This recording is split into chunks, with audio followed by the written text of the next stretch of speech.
Next up, Jupiter was the nearest it's been to Earth in 59 years. It happened last night. It's not going to happen again. So if you missed it, get onto our Instagram right now. Or as Haida Sheikh Hamdans, who shared the video. Jupiter was the closest it's been to Earth since 1963. And it looked beautiful, according to social media. Stargazers were at the ready last night with just Jupiter 367 million miles away. Now, to put that into perspective, at its furthest point, it's 600 million miles away. So, a little closer. Wow. So, NASA even tweeted about it and they said, stargazers, Jupiter will make its closest approach to Earth in 59 years, weather permitting. Expect excellent views on September 26th. A good pair of binoculars should be good enough to catch some details, and you'll need a large telescope to see the great red spot.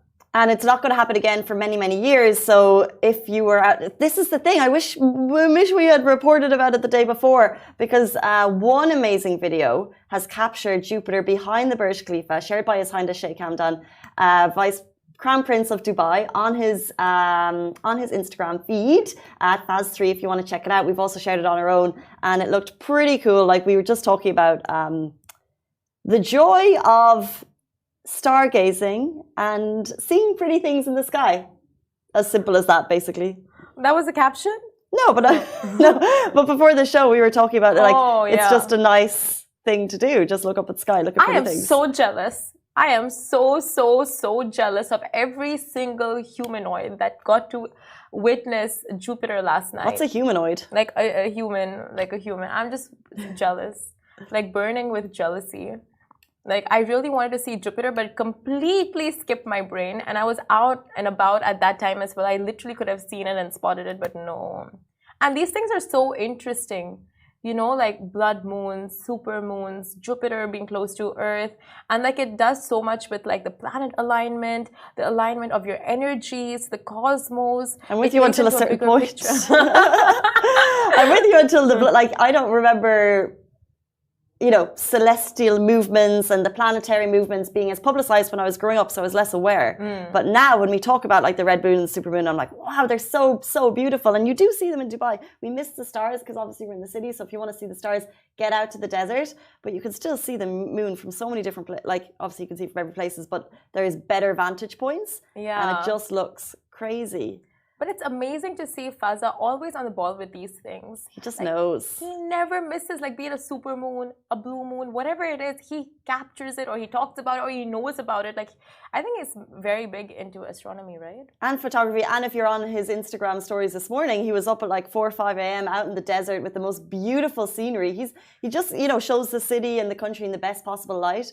Can I just tell you though, I was going through the NASA Twitter feed this morning, looking for an update on this story about Jupiter.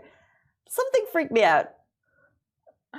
Tell us, Casey. If you grew up watching movies about the world ending, I promise you this is going to freak you out. Okay, so last night, NASA retweeted this. NASA will crash an uncrewed spacecraft into an asteroid. Intense. On purpose. And then they go, yes, you read that correctly. This is not a movie plot. This is happening.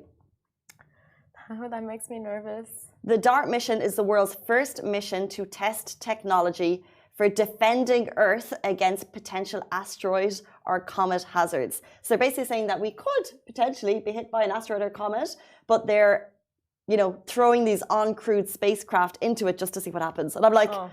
Why not? That face exactly. Oh. Just don't tell us, NASA. I don't want to know. But that's so funny. They're just like, let's throw a bunch of things around and see what sticks, Do you think they're mobilizing like Josh Hartnett and Ben Affleck right now to like get on to like the movie? To man the mission? The control room or something? They need to be involved. I'm sure there's going to be a movie on this, like within the next year. Armageddon. Seen it. Right. Okay, so I think this is inspired by movies, if anything. But I mean, like, whew, it just freaks me out a lot. What's meant to happen will happen, regardless of the precautions. See, No. for example, the pandemic. We had our precautions in place, yet it was a pandemic. Just saying. I know, but the pandemic could have gone on, but thanks to science and vaccinations, we've killed it before it, there was before it could have gone even further. You know what? But that's great. I would say instead of investing so much of money trying to rehabilitate humans and trying to move to Mars. Simran is saying, cut the science spend. Let's just see what happens. Forget medicine, forget technology. Let's just cut it and let's just see what happens, because what's meant to happen will happen. No. That's what I was saying, literally. But so just on that vein, Simran, if that's what you're thinking, a little bit, I think it's like a little. So on that vein, so cut the spend on clothes, because whatever you're meant to wear, you'll just wear. Cut the hairdos. Okay, because however your hair is meant to look, it's just meant to look. Just let it happen, and that's let people appreciate you in your natural form. There's a lot I can say about that, but I'll tell you one thing. We spend a lot about moving to. We spend a lot trying to move to Mars, right? Not we, like scientists and those in like very high positions, like Elon Musk and stuff. So we've actually spent a lot. So instead of doing that, I think what NASA is doing here is like they're on the right track. Protecting Earth, protecting our home right here. I get that. I feel that. Instead of making a new home at Mars. I feel both.